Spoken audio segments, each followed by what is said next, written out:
আলাইকুম। নতুন আরও একটি ব্লগ দেখার জন্য আপনাদের সবাইকে স্বাগত জানাই। কাছে এবং দূরে, দেশ এবং দেশের বাহিরে যে যেখান থেকে আমার আজকের এই ভিডিওটি দেখছেন, আশা করছি আল্লাহর রহমতে সবাই ভালো আছেন। আলহামদুলিল্লাহ, আমরাও ভালো আছি।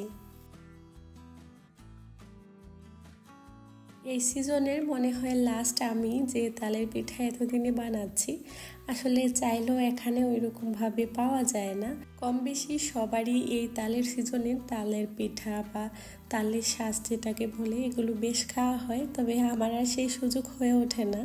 তারপরও আমার শাশুড়ি মা এভাবে তালের পিউরি করে তারপর ফ্রিজে রেখে দেন আর কি।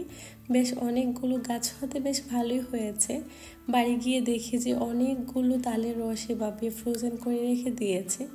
ওখান থেকে কিছুটা পরিমাণে আমি আবার ফ্রোজেন করে দেশ থেকে নিয়ে এসেছিলাম, তো এনে আমিও ফ্রিজে রেখে দিয়েছি। এতদিন ডিপ ফ্রিজে ছিল। এই তো এখন বের করে আজকে একটু পিঠা বানিয়ে নিচ্ছি। আমার মনে হয় সবাই কম বেশি খাওয়া হয়ে গিয়েছে, আর কেউ বাকি নেই, শুধুমাত্র আমি। তো আজকে ভাবলাম যে না, আজকে বানিয়ে ফেলি। তালের পিঠা কিন্তু অনেকভাবেই বানানো যায়, ভাপে বানানো যায় বা তালের বড়া বানানো যায় বা পুড়িয়ে কলা পাতায় পিঠা বানানো যায়, তবে ওগুলো আজকে আর আমি করছি না। আজকে আমি তালের বড়া বানিয়ে নেব। খেতে কিন্তু এগুলো এমনিতেও আমার কাছে বেশ ভালো লাগে, আর বাকিগুলো তো বেশ ঝামেলার। তবে হ্যাঁ, মাঝে মধ্যে এভাবে আমি বানাই ভাপে। তো আজকে ভাবলাম যে তালের একটু বড়া বানিয়ে নিই, ঝটপট হয়ে যাবে। তো এই তো এখানে আমি চালের গুঁড়া, ময়দা, সেই সাথে লবণ, চিনি আর তালের পিউরি হালকা একটু পানি দিয়ে ভালোভাবে মিশিয়ে একটা ব্যাটার তৈরি করে নিচ্ছি আর কি, যাতে হাত দিয়ে দেওয়া যায় ওরকম টাইপের আর কি। বেশি পাতলাও না আবার বেশি ঘনও না, সব কিছু একসাথে ভালোভাবে মিক্স করে নিচ্ছি। একটু বেশি পরিমাণে আমি নারকেল কোড়ানো দিয়ে দিয়েছি। আমার এভাবেই বেশি ভালো লাগে খেতে। একটু বেশি করে নারকেলটা দিলে খেতেও ভালো লাগে, যার জন্য একটু বেশি পরিমাণে দিয়েছি। একটা প্যানে আমি পর্যাপ্ত পরিমাণে তেল দিয়ে, তেলটা যখন ভালোভাবে গরম হয়ে এসেছে, তারপর একে একে আমি ছোট এরকম বল করে দিয়ে দিচ্ছি। এগুলো হতে বেশি একটু সময় লাগবে না, 2 থেকে 3 মিনিটের মধ্যেই হয়ে যাবে। তো একটু লো আছে, একটু সময় নিয়ে ভাজলে ভালো, খেতে ভালো লাগে, অনেক ক্রিস্পি হয় আর কি। তো এই তো একে একে আমি এগুলো বানিয়ে নিচ্ছি। এখন তো সকালবেলা থেকে একেবারে বিকেল অবধি কাজের কোনো শেষ থাকে না, সেই সাথে দিনটাও মনে হয় ছোট হয়ে এসেছে। তো সেজন্য ঝটপট আসলে অনেক কাজকর্ম সময়ের মধ্যে গুছিয়ে নিতে হয়। নির্দিষ্ট সময়ের মধ্যে কাজকর্মগুলো গুছিয়ে নিতে পারলে কাজগুলো যেমন সহজ হয়ে যায়, আর ছোট দিন হলে তো বেশ উপকারী হয়।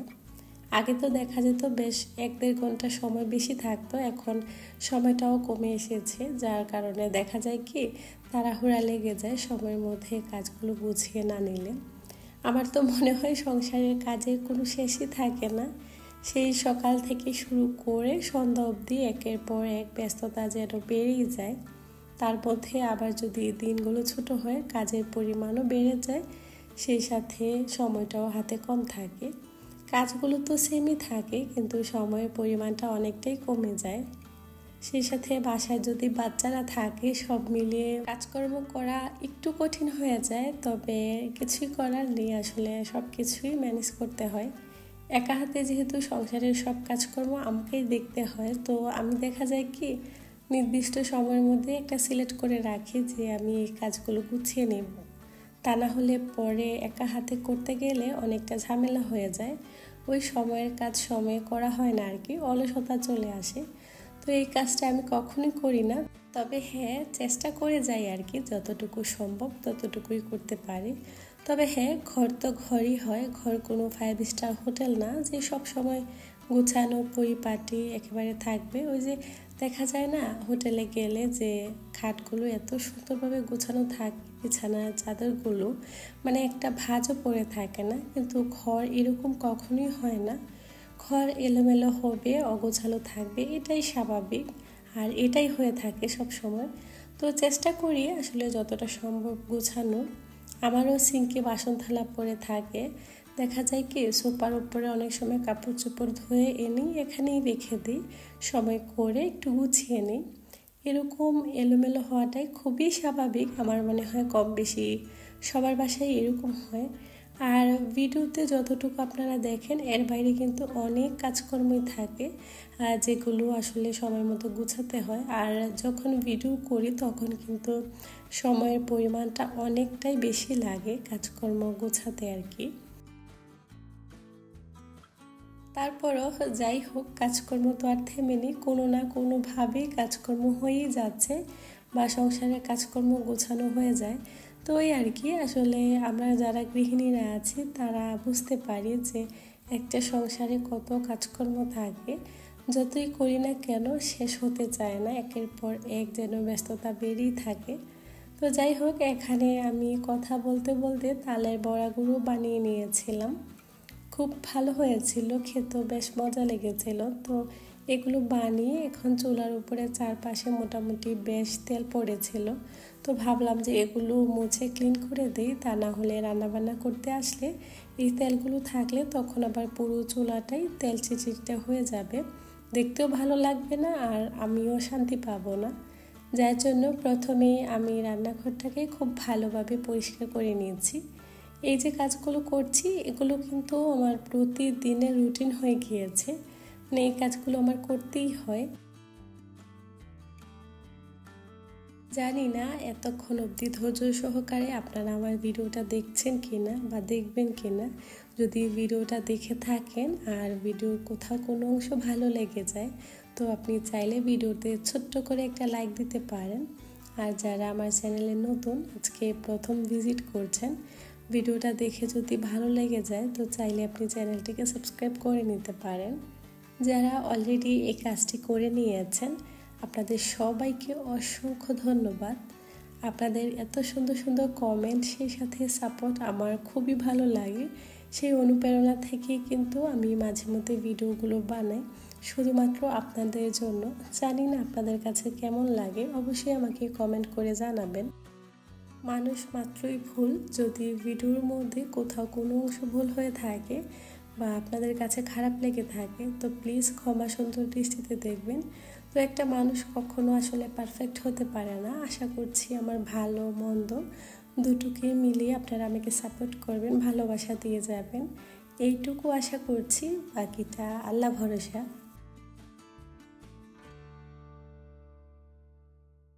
সকালে যেসব কাজকর্মে টুকটাক ব্যস্ততা ছিল মোটামুটি কিছুটা কাজ গুছিয়ে নিয়েছি। সংসারে তো কাজের শেষ নেই, তারপরেও ছোট ছোট এ ধরনের কাজগুলো গুছিয়ে নিলে কাজগুলো করতেও অনেকটা সহজ হয়ে যায়। রান্নাঘরটাকে ভালোভাবে পরিষ্কার করে নিয়েছিলাম। গতকাল জুনায়েদের বাবা বেশ কিছু ডাল, চাল, সেই সাথে ছোটোখাটো মশলা এগুলো শেষ হয়ে গিয়েছিল, এগুলো এনে রেখেছিল, এভাবেই রেখে দিয়েছি, আর গোছানো হয়নি। তো এখন এই কাজগুলো গুছিয়ে নিচ্ছি।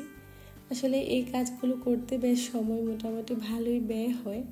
আর যখন জুনায়েদের বাবাকে একটা কিছু আনতে বলি আসলে ও তা না এনে তার বেশি নিয়ে আসে ডাবল করে। যেমন মেথি বাসায় অলরেডি ছিল, একটা জার আছে, আবারও নিয়ে এসেছে, ডালও ছিল, তো ওগুলো নিয়ে এসেছে। সবসময় আসলে পুরুষ মানুষ কখনো পারফেক্টভাবে সব কিছু কেন যেন করতে পারে না, বিশেষ করে বাজারটা মানে পরিমাণের চাইতে অনেক বেশি নিয়ে আসে।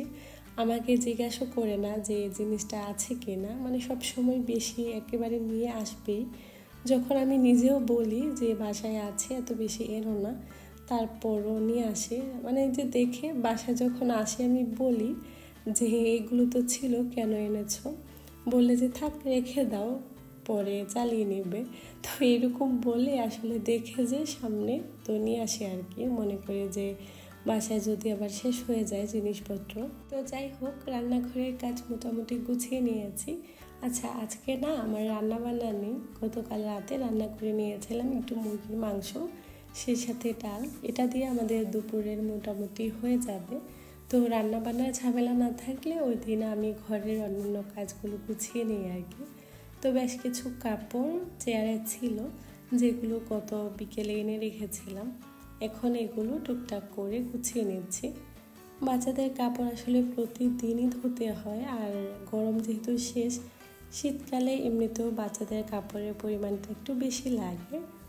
ওরা তো ছোট মানুষ, ময়লা করে ফেলে, তো বারবার এটা সেটা চেঞ্জ করতে হয়। তো এই তো আমি এখানে কাপড় চোপড়গুলো গুছিয়ে নিয়েছি। এইগুলো গুছাতে আমার বেশ অনেকটাই সময় লেগেছে। আস্তে আস্তে করে কাপড়গুলো গুছিয়ে নিয়েছি। এখন জায়গাটা জায়গায় রেখে দেবো আর কি।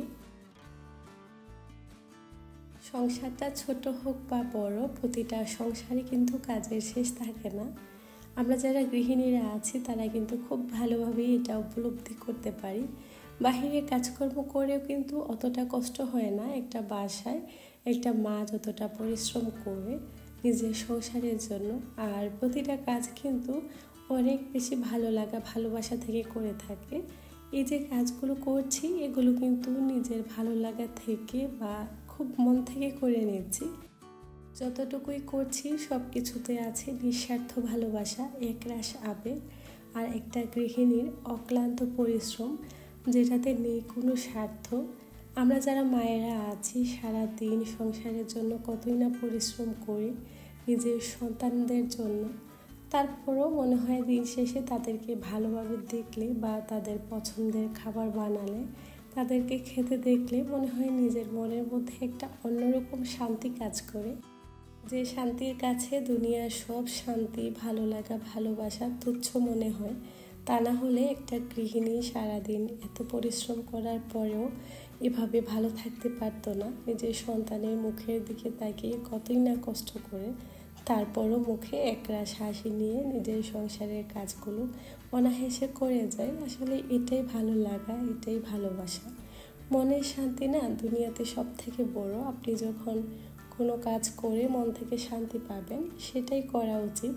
হতে পারে সেটা যে কোনো কাজ, নিজের ভালো লাগার জায়গা যে কোনো জিনিসই হতে পারে সেটা ছোটোখাটো কিছু বা নিজের ঘর বা বাহিরে। যখন আপনি নিজের ভালো লাগা, ভালোবাসার জায়গা সিলেক্ট করে নিতে পারবেন, তখন দেখবেন না আপনার মনের শান্তি খুঁজতে তেমন একটা সময় লাগবে না। মন খারাপ থাকলেও না হঠাৎ করে ভালো লাগার জায়গায় গিয়ে একটু ঘুরে আসলেন বা ওখানে গেলেন, তখন দেখা যায় কি একটা অন্যরকম শান্তি পাওয়া যায়। প্রিয় জায়গাতে থাকতে থাকতে কিন্তু একটা সময় অনীহা চলে আসে বা ভালো লাগে না। চাইলে একটু মন ভালো করার জন্য এদিক সেদিক তো যাওয়াই যায়, তাই না?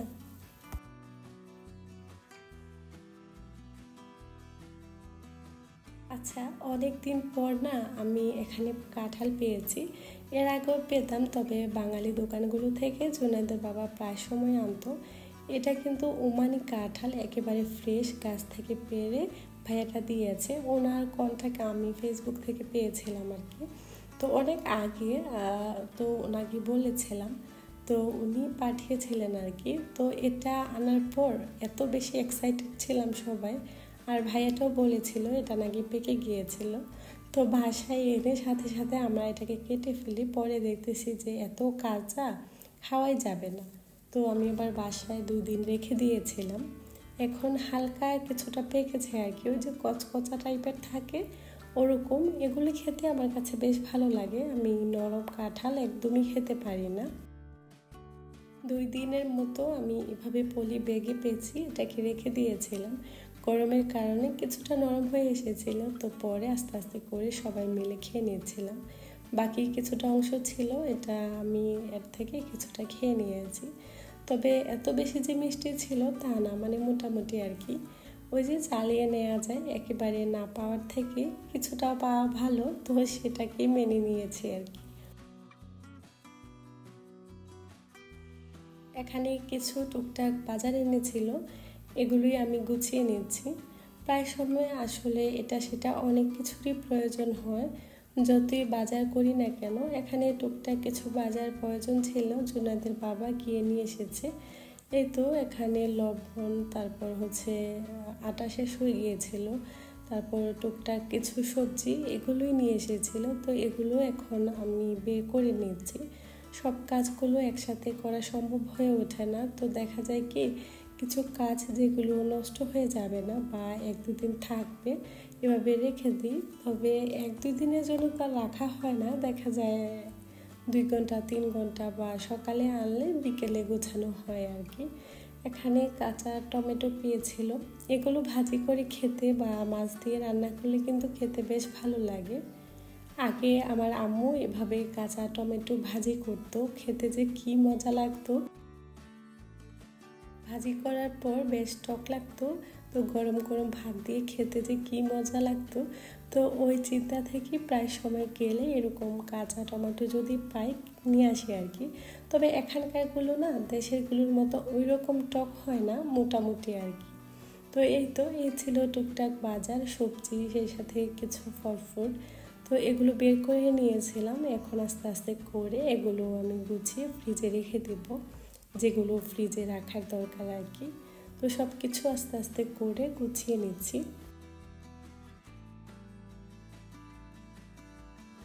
আজকের ভিডিওটা এই পর্যন্তই। সবার সুস্বাস্থ্য কামনা করে আজকের মতো এখানে বিদায় নিচ্ছি। সবাই ভালো থাকবেন। আল্লাহ হাফেজ।